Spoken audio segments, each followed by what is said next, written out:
Welcome to this brand new episode of the Michele Tafoya podcast. It is Wildcard Wednesday, where we take a spin around the internet and bring you some of the most incredible, unbelievable, crazy, idiotic, stupid, funny, inspiring video you're going to see. And you're just going to group it into this quick, 30-minute fun for you. So there you go. Hey, click that subscribe button, would you please? We'd love to have you as a listener or viewer all the time. And if you just click subscribe, which it's free, by the way, it'll just be right there for you. Always. You don't have to go searching. And we have a great library as well. So please subscribe wherever you get your podcasts. All right. Without further ado, it's quite obvious that the story of the moment is Israel and Iran. And will America get involved or not? In a way, kind of already are supporting Israel, right? At least the federal government is. Not everyone in America is. It's still, I don't get it. But anyway, I think it's really interesting. People don't get that there are Iranians, who want the supreme leader the hell out of there. They want freedom in Iran. We had those, spring uprisings back in the Obama era. This is a moment that could be absolutely pivotal in Middle Eastern history, in world history. So this young woman, her name is Natalie Sanadaji. Hope I'm saying it right. She calls herself a Persian Jew. She will make it make sense. Roll it, Misty. I am a Persian Jew. This statement, my entire life, seems so controversial to people. People who didn't understand the long history between the Jewish people and the Persian people. When I would tell people that my father was born and raised in Iran and my mother was born and raised in Israel, people would ask me, what is it like to be from two countries who hate each other?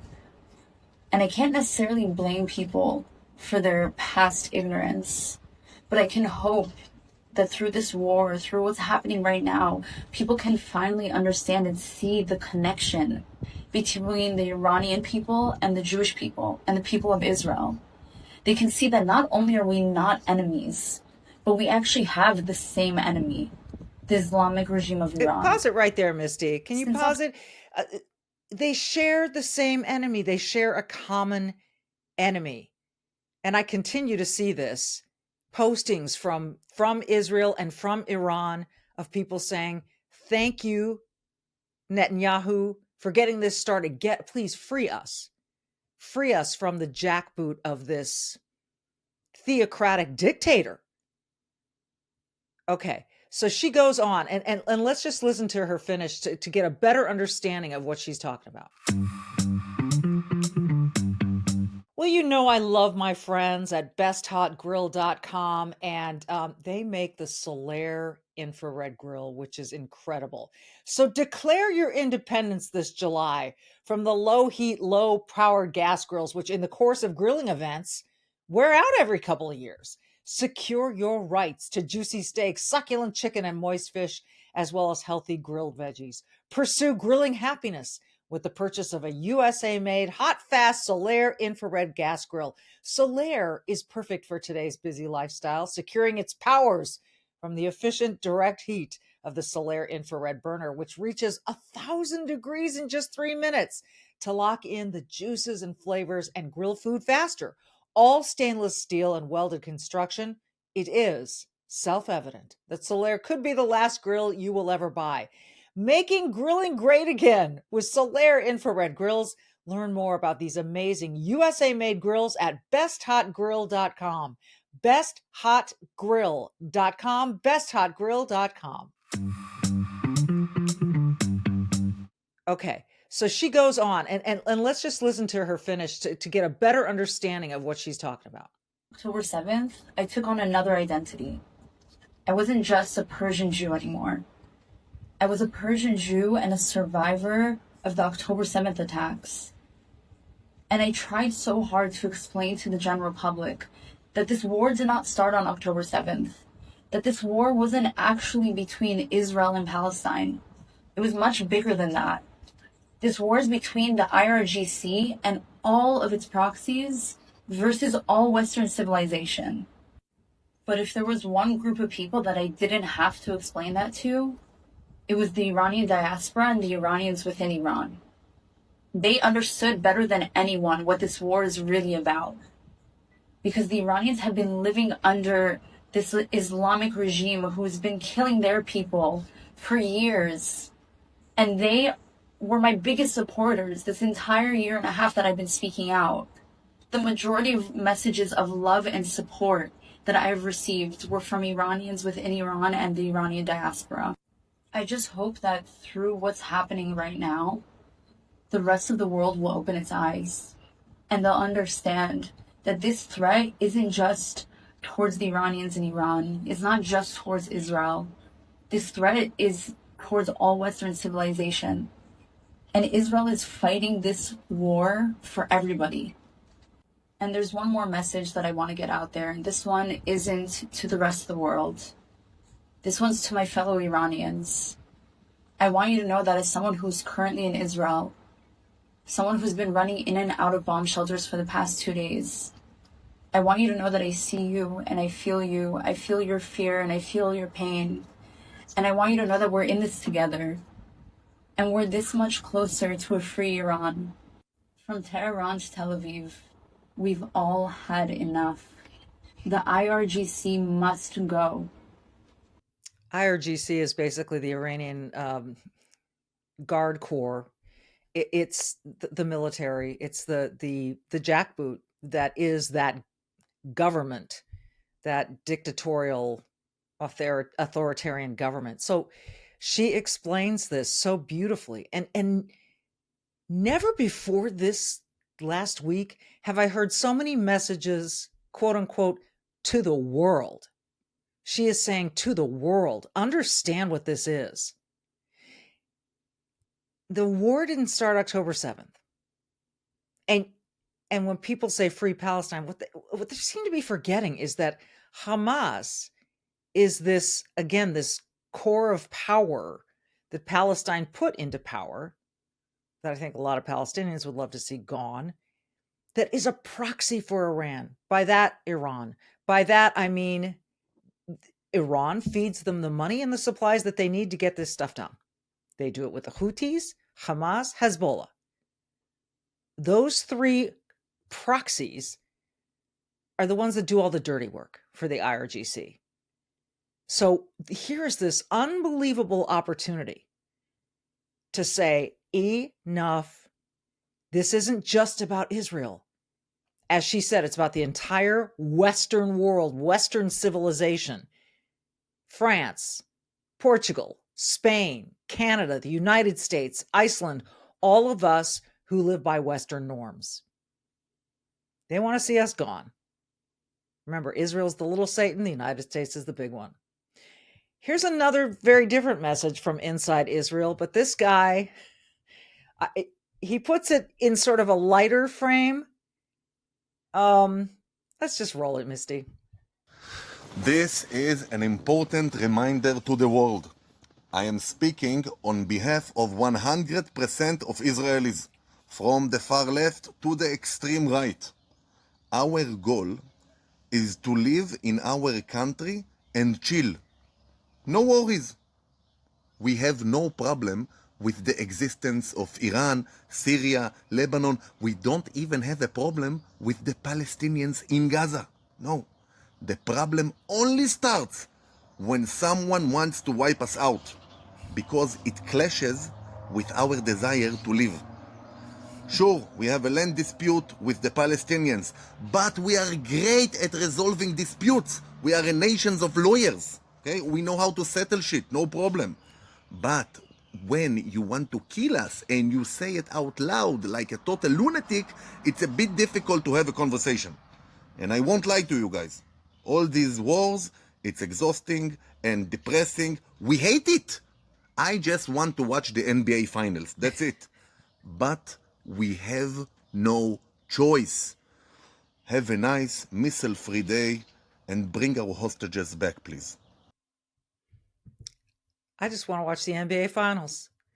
So people just want to live in peace.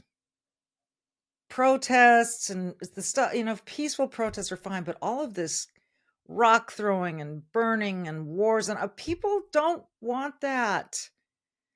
But some people force it to be inevitable. Evil comes upon us and forces it to be inevitable. I hope he gets to watch the NBA Finals. Now, as for regime change, now this is something that we've gotten into trouble in the past, but Senator Lindsey Graham, he has this tendency to be a little more hawkish on this stuff. And here's what he said in the last day or so on Fox News. Roll it. Chapter on the largest state sponsor of terrorism in modern history. We got a chance to end a threat to the state of Israel forever by replacing this regime with something better. And I do believe the biggest winner of the Ayatollah leaving would be the Iranian people. So pray for our troops in harm's way. There are risks associated with any operation. They join the military to keep their country safe and to make the world a better place. And taking on the Ayatollah does both. To our friends in Israel, we have your back. We're praying for success. You've tolerated too much too long into the world. You have normalized trying to kill the Jews. When Israel's attacked, nobody says a word about it. If France were attacked, what would the French do? What would we do? So the days of expecting Israel to sit on the sidelines and not go to the heart of the beast are over. Take this regime down, make the world a better place. Well, they took themselves down. Donald Trump, I mean, God bless him. He's given them every opportunity. Look what he was able to pull off with India and Pakistan as that situation was heating up. Pretty remarkable. Okay, so here's the interesting little rub. There are those who say it is best if you leave the Ayatollah Khomeini in power. Just strip away everything underneath him, the nuclear program, etc. You want a weakened leader to sign the treaty that says, okay, we're done. We're giving up nuclear proliferation.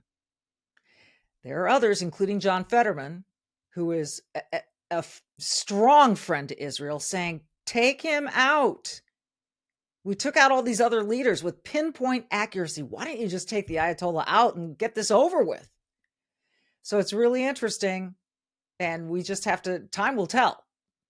I mean, the president of the United States, Donald Trump, is being pretty definitive with his, I don't want to say instruction, but he's saying full surrender. He's the one that said, you have 60 days to sign a deal. Deal didn't get signed. And on day 61, Israel began. And Israel, my goodness, the way that they're doing this, the way that, again, they are pinpointing attacks. Here's what you need to know. Iran comes back with civilian attacks. Therein lies the difference. Now, last October, Pierre Poilievre, who was trying to become prime minister of Canada, and some people think had a really good chance until Trump started talking about Canada as the 51st state and so on and so forth. But I think what Pierre Poilievre said, again, this is last October, is really telling. Roll it, Misty. Yesterday you said that you endorse Israel proactively defending itself by hitting Iran's nuclear sites, which is something that President Joe Biden does not endorse. Do you not feel like this could lead to a likelihood of an all-out conventional war between Iran and Israel? And do you not agree with Joe Biden and his assessment? I think the idea of allowing a genocidal, theocratic, unstable dictatorship that is desperate to avoid being overthrown by its own people to develop nuclear weapons is about the most dangerous and irresponsible thing that the world could ever allow. And if Israel were to stop that genocidal, theocratic, unstable government from acquiring nuclear weapons, it would be a gift by the Jewish state to humanity. That guy speaks so incredibly well. Unfortunately, the leftists won in Canada, and he is hopefully still has his eye on the prize eventually. He's incredibly smart, incredibly well spoken, and he is right. I got to say one thing in listening back to that. This was just last October, folks. So less than a year ago. And to hear the reporter ask, doesn't this conflict with Joe Biden?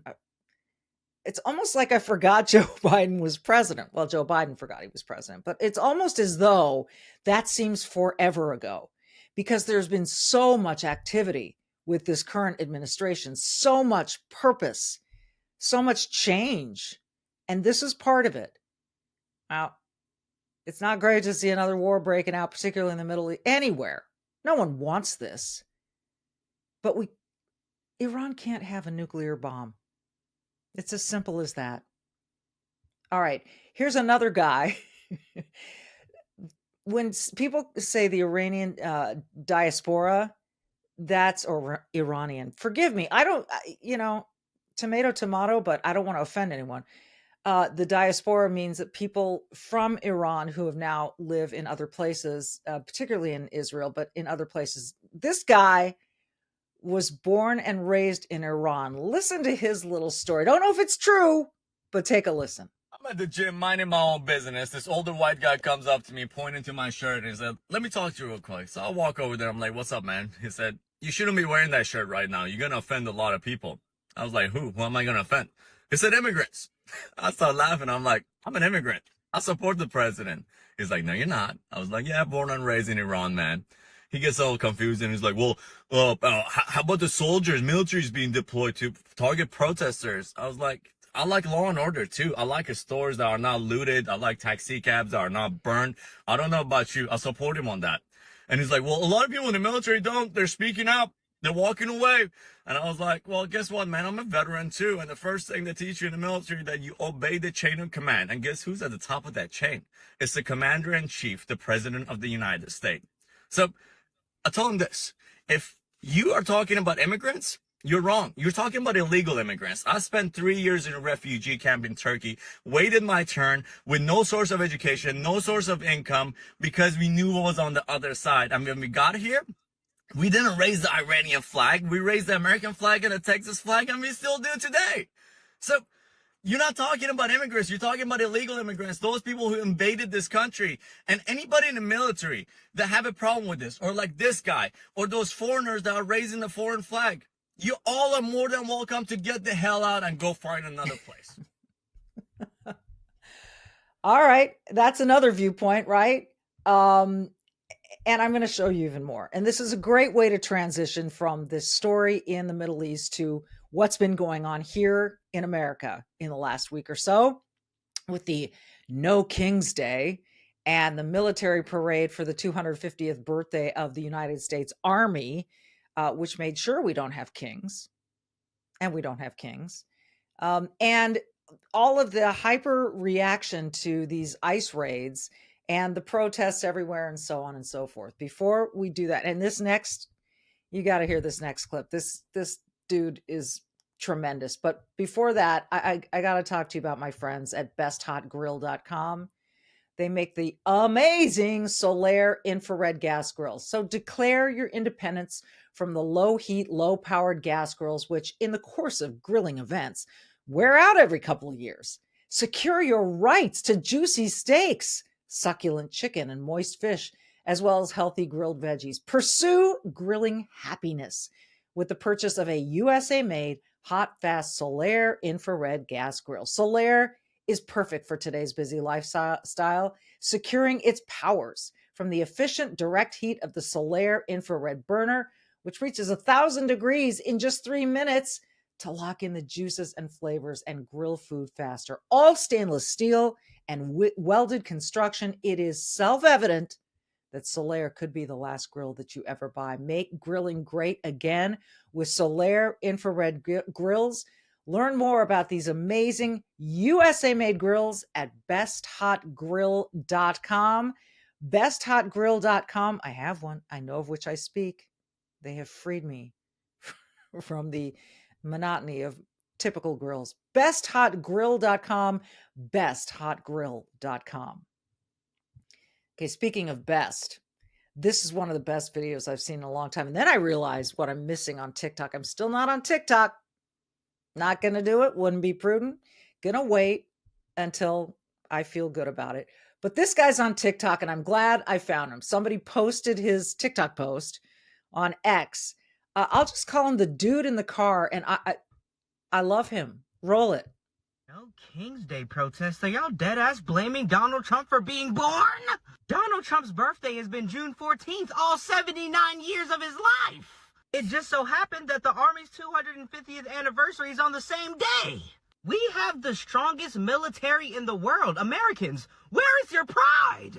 Why wouldn't we show off our strength a little bit? We can step on anybody. But Donald Trump's wasting money. Joe Biden spent $20 million for Sesame Street in Iraq. Stop acting like y'all give a fuck, you don't. Donald Trump spending $20 million on Americans. I'm sorry, you know what happens when that patriotism builds up? Look at the difference in how they allocated those funds. Joe Biden gave funds to illegals. Donald Trump took those same funds and gave them to veterans. How are y'all not convinced that Donald Trump is for the American people? Instead of hating on your country, why don't you celebrate with your goddamn country for once? Keep it up, Donald Trump, and happy birthday to you as well. Hopefully this parade goes well.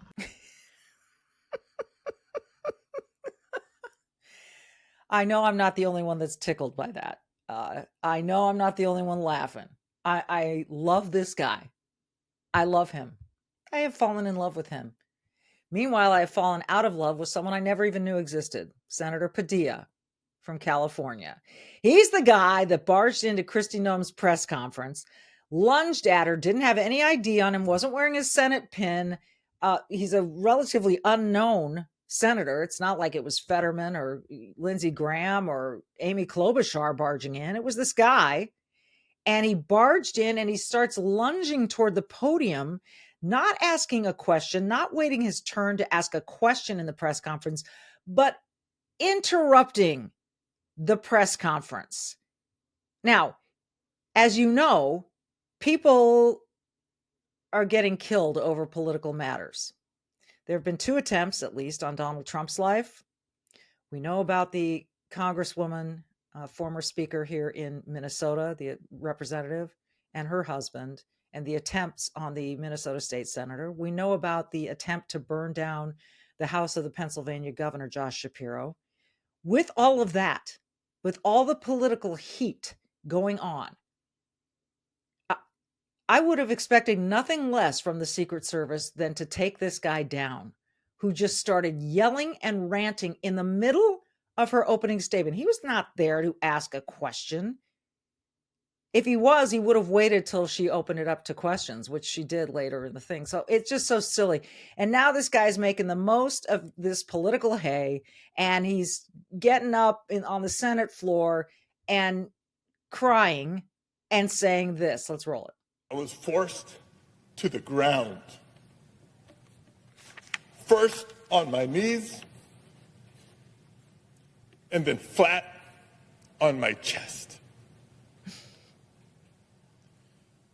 And as I was handcuffed and marched down a hallway, repeatedly asking, why am I being detained? Not once did they tell me why. I pray you never have a moment like this. But I will tell you, in that moment, a lot of questions came to my mind. First of all, where are they taking me? Because I know I'm not just being escorted out of the building. Am I being arrested here? And what will a city already on edge from being militarized think when they see their United States senator being handcuffed just for trying to ask a question? It's such a false premise, just for trying to ask a question. That is not intellectually honest. That is not what happened, sir, Senator. That is not what happened. And I was marched down a hallway. it's such a bad acting job that it doesn't represent California acting very well. And there are a lot of Hollywood actors in California. He needs to take some lessons, some classes. It's pathetic. The Secret Service was doing its job. And even this statement he made was days later, and he's still trembling, and I hope it never happens to you. Well, then don't barge in and lunge at people and rant without identifying yourself. The video clearly shows that he did not identify himself until he was taken out of the room. And then later, he and Kristi Noem, the secretary, had a nice little chat, exchanged phone numbers, but he still felt he had to come to the Senate floor and fake cry and tell you of this horrific tale. He better hope that as a sitting senator, someone would do this for him too. The Secret Service would do this for him too, if he was in a similar circumstance. I mean, folks, what else did you expect to happen? All right. Sometimes I get so frustrated with what's going on that I lose track of my words. Ilhan Omar never seems to lose track of her words. And they're always, I want to be even keeled about this. They're always anti-American. Even though she was brought here as a kid from Somalia, her dad was a colonel in Somalia, apparently did some pretty bad crap over there under not a Democratic or Democratic Republican government, but under a dictator. And she has the gall to say this about America. To be coming out of our country. I mean, I grew up in a dictatorship. And I don't even remember ever witnessing anything like that. To have a democracy, a beacon of hope for the world to now be turned into one of the worst countries where the military are in our streets without any regard for people's constitutional rights, while our president is spending millions of dollars propping himself up like a failed dictator with a military parade. It is really shocking, and it should be a wake-up call for all Americans to say this is not the country we were born in. This is not the country we believe in. This is not the country our founding fathers imagined. And this is not the country that is supported by our Constitution, our ideals, our values. And we should all collectively be out in the streets rejecting what is taking place this week. She's here in Minnesota too. She does not represent the majority of Minnesotans. So she really doesn't represent the majority of Americans.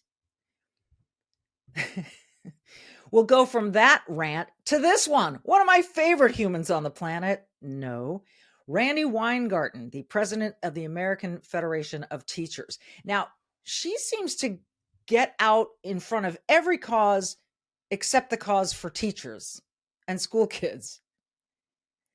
She recently resigned from the Democrat National Committee. She said, our values don't comport anymore, something to that effect. But here she was at a No King's Day protest, trying her damnedest to get your attention. Roll it.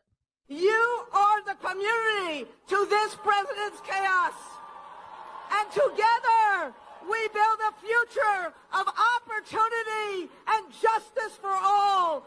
Hope over fear, aspiration over anger, the promise of America for each and every American. That is what we are fighting for today.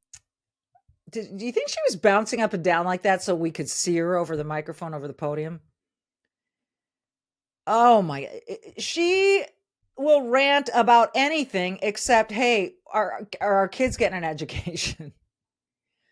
Again, she used all these platitudes. We want opportunity for all Americans. Yeah, all Americans do get opportunities. Don't conflate legal and illegal immigration. They are two separate things completely. So stop it. We're not stupid. We get it. And a video I'm going to show you in a second will reinforce that for you. These No King's Day rallies were just pathetic. They were silly, but they worked because we still don't have a king. So good for them. Here's a guy that understands that.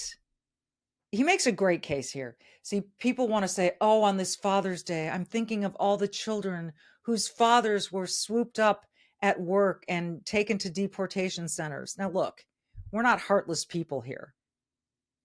But if you are here illegally, you've been told you can self-deport or we're going to deport you. Now, this guy points out a very parallel incident of parents being taken from their children. Roll it, Misty. Families being separated, dads at work get swooped up, sent to another country while kids are at daycare. How could we not have compassion for that? Because that's what happens when you're a criminal. They give you the option to turn yourself in for a reason. You can control that humiliation of getting picked up in front of whoever and wherever. Just turn yourself in. But if you don't want to turn yourself in, that is basically saying, bro, you got to come find me. So then when they come find you, how can you be mad about where they found you? If I choose to rob a bank today to give my son a better life, if I don't turn myself in and the cops put out a bolo on a 6'1" black man with a red do-rag, it doesn't matter if I'm eating Chick-fil-A breakfast with my son. They're coming to get me. I don't understand. It's a hard concept to grasp. I broke the law. I didn't turn myself in. So then I'm therefore saying, you got to come and find me. And they found me. You think after breaking the law, you think they're going to look through the Chick-fil-A window and say, oh, he's having breakfast with his son. Let's give him a second. Let's just give him a second. Privacy. That is why people are saying, where is this entitlement coming from? Because every single American citizen, if you commit a crime and you don't turn yourself in, you will get snatched up anywhere and everywhere and in front of whoever. So that's for everybody. I just love how some people put it in such simple context that I dare you to find the argument there. I dare you. Now, here's another guy who exposes some of the argument. He's going to roll this tape. This guy's name is Anton Daniels, and he does a lot of posting. And if you haven't heard of him, you're going to hear from him now. And he really exposes this woman who, I don't know if she's legal or illegal, but she sure doesn't like America. Let's roll the tape. Let me hold your hand when I say this. We do not move to America because we think it's a better country. We move here because it's a little less worse than our other countries. Because you're stupid to think that we moved to this country for some hot dogs and some baseball. We have better vibes, music, food, culture, history, literally all of the above. We just move here because we are looking to make more money and offer a better chance for our families. Did you know that the minimum wage a day, not an hour, a day in Mexico is not even 15 American dollars? Not even 15 American dollars. Right now with $15 in San Diego, I could go maybe buy a matcha and half of a granola bar, honey. If you support ICE, you support people getting destroyed. If you support families getting destroyed, I hope you rot in hell. And I will see you there, babes. She's evil.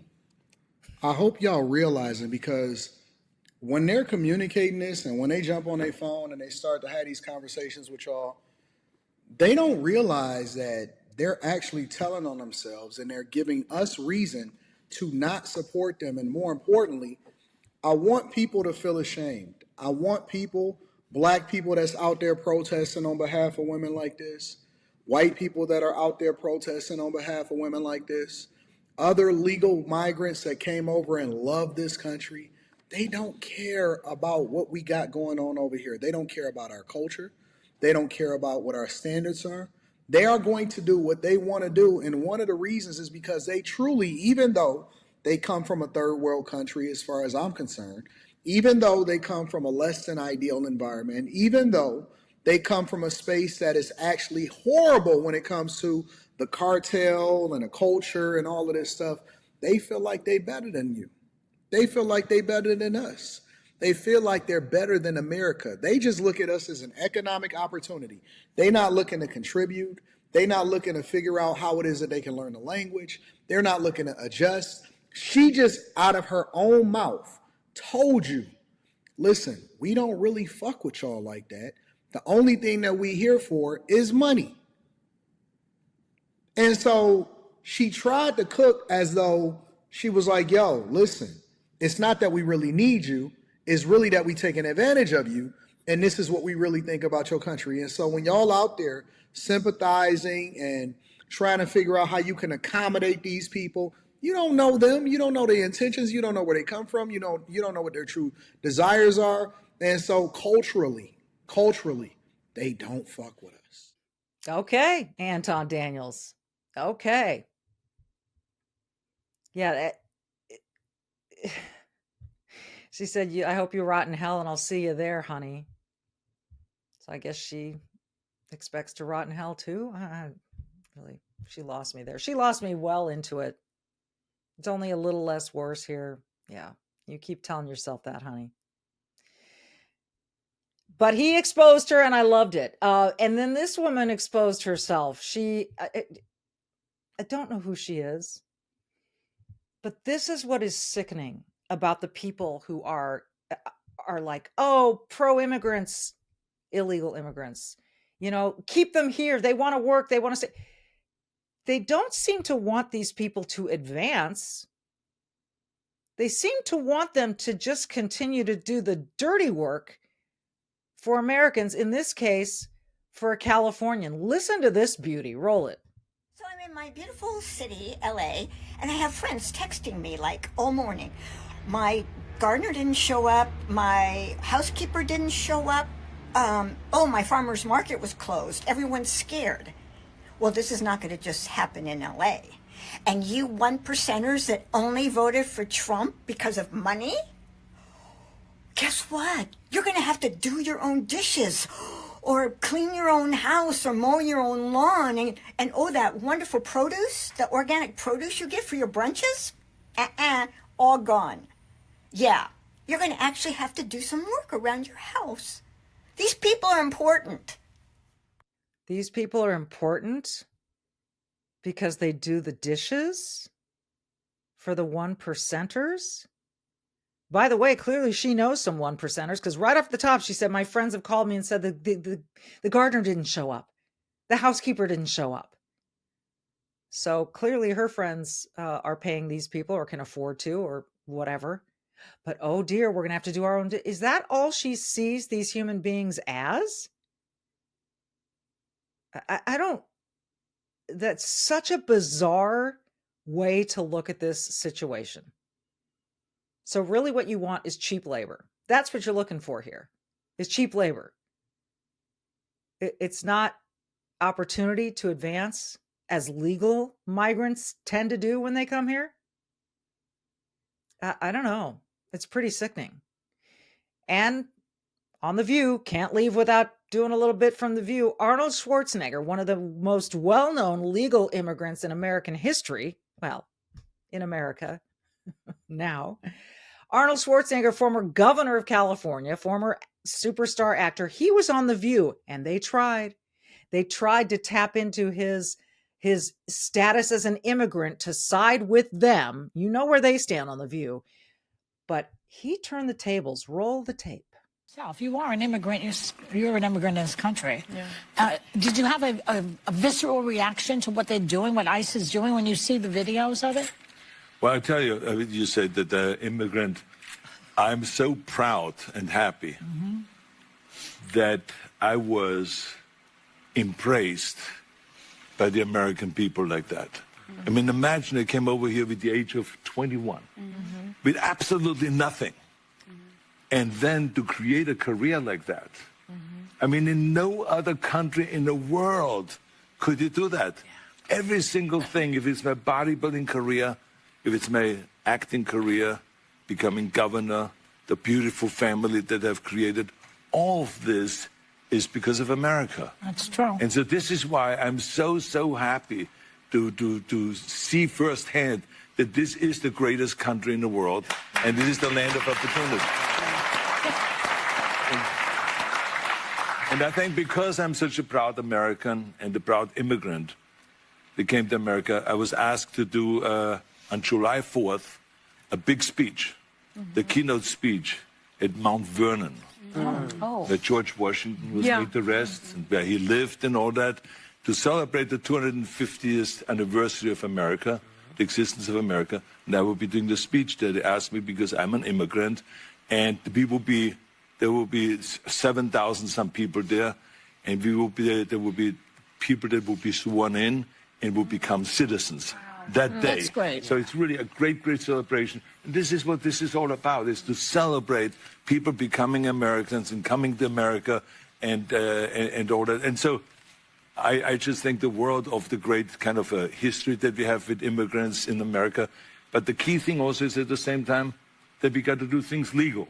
That is the important thing, you know. So you got to do things legal. And those people that are doing illegal things in America and that are foreigners, they are not smart.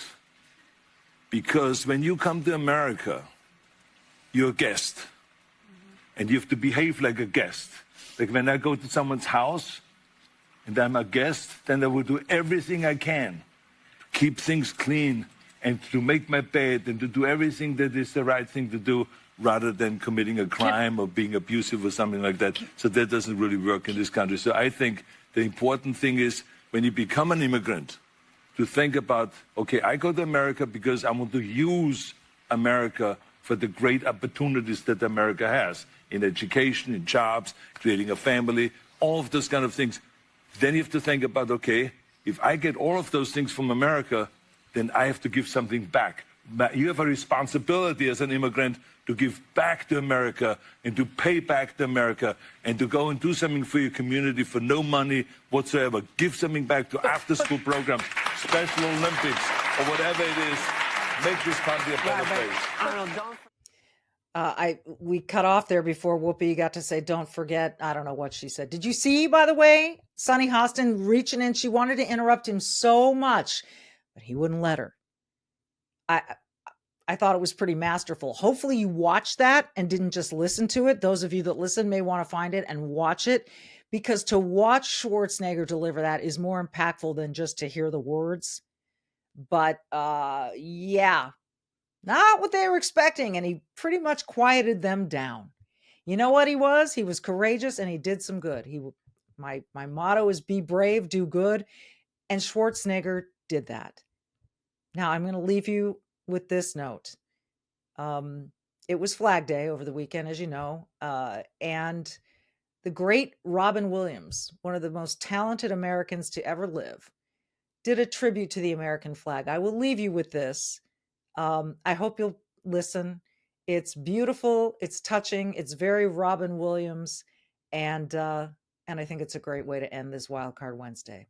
We'll see you next time, everyone. But people haven't always been respectful to me. Sometimes it's been tough. There have been some people try and spit on me, trample me, burn me. Foreigners and occasionally some Americans too, but I don't let it get me down because I'm not a stay-at-home kind of flag. You know, I've been to Europe. I've been to both North and South Pole. I was at Iwo Jima. Recently, I've even been to the moon. One small step for man, one giant step for mankind.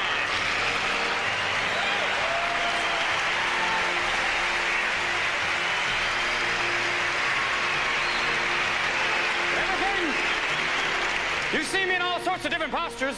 When I'm like this, that means everything is okay. When I'm upside down, well, put on your Mae West and hit the deck. But when I'm like this, well, that's not my favorite position because, well, that's half-mast. I don't mean to bum you out. I didn't come here to depress you, but I gotta tell you something honestly. I haven't been getting out much lately. I guess it's not very chic to put up the flag anymore, you know. Muffin and I have a flag, but we haven't found it for very long. Hey, but look at it this way. Don't look at it as saluting me. Look at it as saluting yourselves. You know, hey, I'm just a flag, a symbol. You're the people. If I may say so from here, long may you wave.